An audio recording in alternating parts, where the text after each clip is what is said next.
Derivada direcional.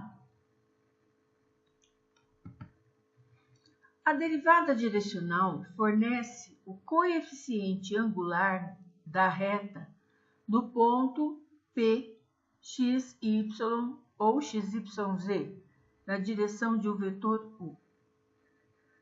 Imagine aqui que você tem neste círculo 100 graus Celsius. Nesse outro 80 graus, 60 graus, 40 graus. Eu quero saber, nessa direção e sentido de U1 e U2, qual é a taxa de variação da temperatura.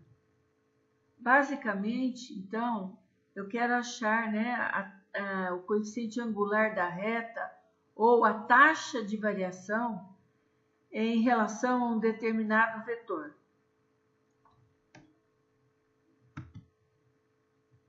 As derivadas direcionais, então, elas são indicadas dessa forma. Direcional seguindo um vetor, né, dentro de uma função. Isso significa a indicação de um vetor. Então, a derivada direcional, ela depende das derivadas parciais, do ponto e do vetor direção. Quando nós estamos trabalhando com duas variáveis, nós utilizaremos essa fórmula. Então, a derivada de x vezes o vetor 1, mais a derivada de y vezes o vetor 2. Se estamos trabalhando com três variáveis, a fórmula é praticamente a mesma, acrescentando então a derivada de z e o vetor relativo ao eixo z, né? O 3. Exemplo 1, utilizando duas variáveis, f de x, y.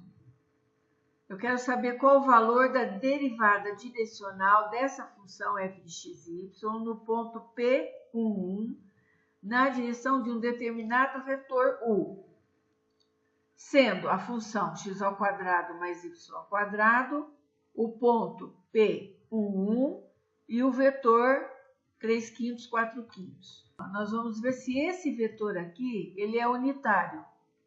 Nós vamos trabalhar com vetores unitários. Então, U deve ser igual a 1. Para eu saber se o vetor é unitário, eu tenho que aplicar a seguinte fórmula. Raiz quadrada do primeiro ponto ao quadrado mais o segundo ponto ao quadrado. Então, se eu elevar ao quadrado 3/5, eu tenho 9/25. 4/5 ao quadrado, 16/25. Como 16 mais 9 é 25, então 25 dividido por 5, 1, raiz quadrada de 1 é 1. Então, eu tenho aqui um vetor unitário.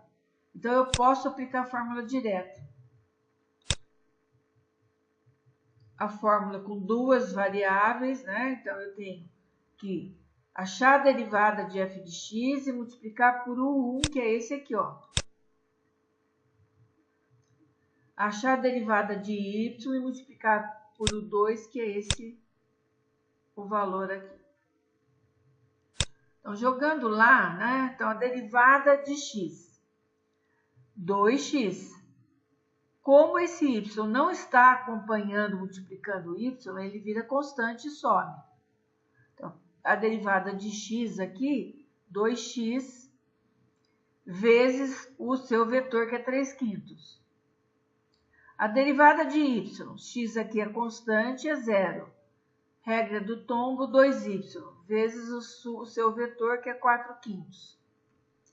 Lembrando agora que o ponto é x igual a 1, y igual a 1, então substituindo aqui, ó, no lugar do x, 1, y, 1. Resolvendo a conta, nós temos, ó, 2 vezes 3, 6/5, 4 vezes 2, 8/5, 8 e 6, 14/5. Esse é o valor da derivada direcional da função nesse ponto, seguindo a direção do vetor U.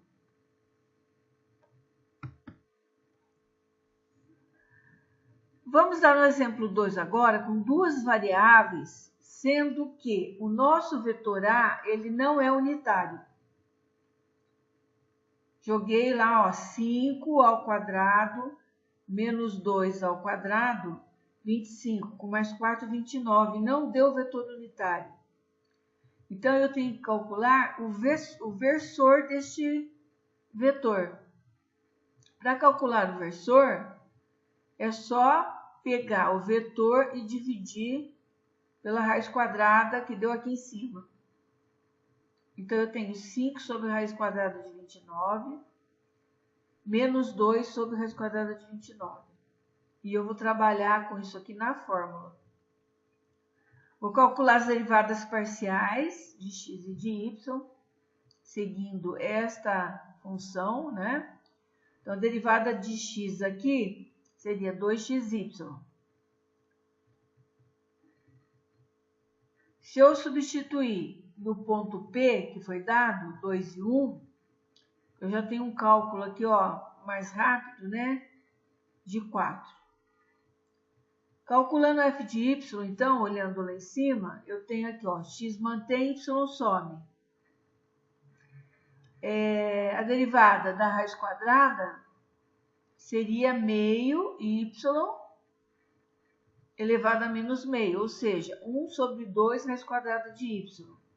Subindo a raiz quadrada, eu vou ter um expoente negativo, né? Menos meio.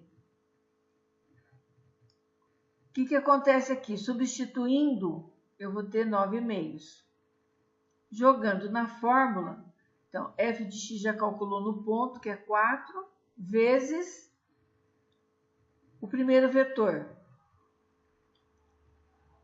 9 meios vezes o segundo vetor, que é menos 2 sobre a raiz quadrada de 29. Aqui eu teria 20, 4 vezes 5, 20, raiz quadrada de 29. Aqui eu teria 18, 9 vezes 2, 18, sobre 2 raiz quadrada de 29. Só que eu posso cancelar aqui. Então, eu vou ter 4 vezes 5, 20 raiz de 29, menos, né? Porque é menos com mais dá menos. Como eu cancelei o 2, eu vou ter 9 raiz quadrada de 29. Portanto, eu tenho como resultado 11 raiz quadrada de 29. Tá? Nesse caso, eu trabalhei com duas variáveis, tendo que achar o versor, porque a minha raiz, meu vetor não era unitário. Então, eu tenho que normalizar o vetor nesse caso. Calcular as derivadas parciais. Eu já aproveitei, já substituí no ponto, para ficar mais fácil, e depois na hora de substituir na fórmula. Tá? Lembra bem disso aqui, né? Calculando no ponto, nesse ponto, obtive 9 meios, e depois jogou na fórmula e deu o resultado. É um pouco mais complexo, vale a pena você parar e olhar bem isso aqui. Com 3 variáveis agora, tá? Então, também aqui o vetor deu 3, não é um vetor unitário. Teve que achar o versor. Fazer derivada das funções, das 3 funções. Substituindo no ponto já, ó, o ponto dado. Substituindo na fórmula e fazendo o cálculo. Não é difícil, é bem simples e tenho certeza que vocês vão se dar muito bem nesse exercício. Vamos lá, gente, vamos treinar bastante. Até a próxima!